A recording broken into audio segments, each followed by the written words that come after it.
Bismillahirrahmanirrahim. Assalamualaikum warahmatullahi wabarakatuh. Nama saya Huraiza binti Arsyad dari Jabatan Pengurusan Hartanah, Fakulti Seni Bina Perancangan dan Uku, UiTM, Perak.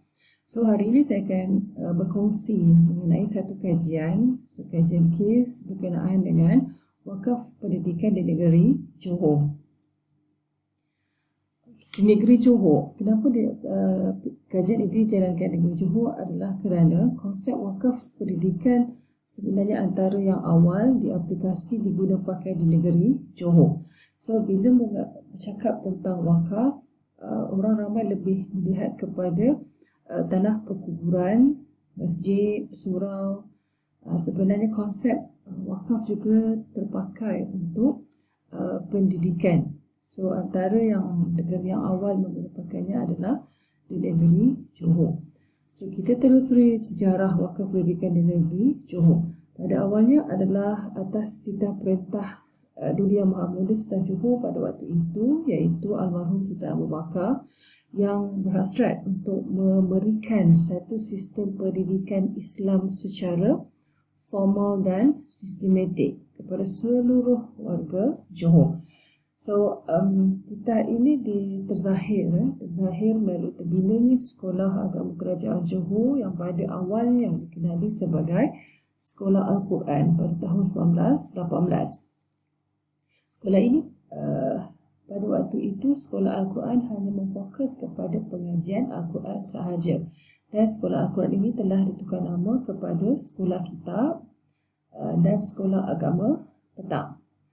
Seterusnya, kelas darjah khas, iaitu lanjutan daripada Sekolah Agama Petang ini telah ditubuhkan. So, silibus juga telah bertambah. Selain pengajian Al-Quran, terdapat juga pengajian muamalat, munakahat, faraid, jenayah, akhlak, tarikh atau sejarah, tulisan Jawi dan bahasa Arab. So, di peringkat ini adalah lanjutan daripada Sekolah Al-Quran atau Sekolah Kitab tadi. Dan pada tahun 1960 telah terbinanya Mahat Johor. So, diikuti pada tahun 1988 terbinanya Sekolah Menengah Agama Kerajaan Johor dibangunkan untuk memperkukuhkan lagi pengajian Islam di negeri Johor.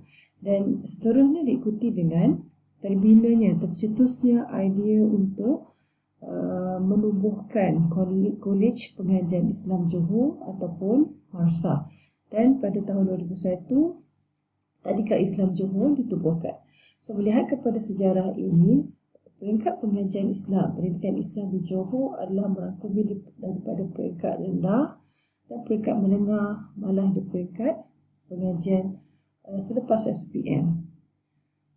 Okey, wakaf pendidikan. Pengenalan kepada wakaf pendidikan. Apa itu wakaf pendidikan? So, wakaf pendidikan adalah konsep wakaf yang digunakan dalam bidang pendidikan.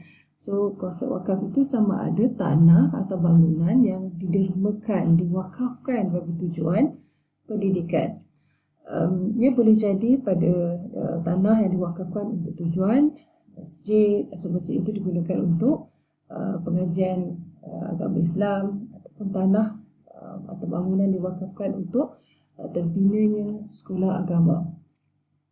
Antara tiga institusi pendidikan yang berasaskan wakaf di dunia adalah Madrasah Nizamiyah di Iraq, Madrasah Al-Nuriyah di Damsyik, Syria, dan yang terkenal adalah Universiti Al-Azhar di Mesir. So, tiga institusi ini adalah dibangunkan berkonsepkan wakaf dan masih relevan sehingga hari ini dan telah melahirkan ribuan alumni. Okey, kita lihat kepada firman Allah Subhanahu Wa Taala dalam surah Al-Maidah yang antara lain menyebut, hendaklah kamu bertolong-tolongan untuk membuat kebajikan dan bertakwa, dan janganlah kamu bertolong-tolong pada melakukan dosa atau maksiat dan pencerobohan. Dan bertakwalah kepada Allah, kerana sesungguhnya Allah Maha Berat azab dan siksanya bagi siapa yang melanggar perintahnya. So, konsep tolong-menolong di sini adalah konsep wakaf. Okay, kita menolong dengan mendermakan tanah atau bangunan untuk tujuan pendidikan. Dan kedudukan harta wakaf dalam Islam adalah kekal milik Allah Subhanahu Wa Taala, dan harta atau tanah yang diwakafkan ini sama sekali tidak boleh dimiliki atau diambil semula, tidak boleh dijual, tidak boleh dihibah, diwarisi, malah tidak boleh dipusakai. Okey, pengurusan dan pentadbiran pendidikan Islam di negeri Johor ini atau wakaf pendidikan ini adalah di bawah tadbir urus Majlis Agama Islam Negeri Johor sebagai pemegang amanah tunggal untuk semua harta wakaf di negeri Johor bersama dengan kerajaan negeri melalui Jabatan Agama Islam. So di bawah Jabatan Agama Islam terdapat satu bahagian khusus, iaitu bahagian pendidikan. Bahagian pendidikan ini mengurus tadbir ke semua sekolah agama, sehingga kini terdapat hampir 600 buah sekolah dan beratusan tenaga pengajar yang telah berjaya melahirkan ribuan alumni daripada peringkat tadika, sekolah rendah, sekolah menengah dan kolej.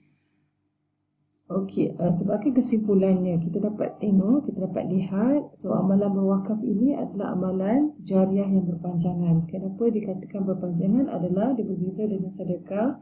Sedekah kita dah sedekahkan dan dia habis di situ.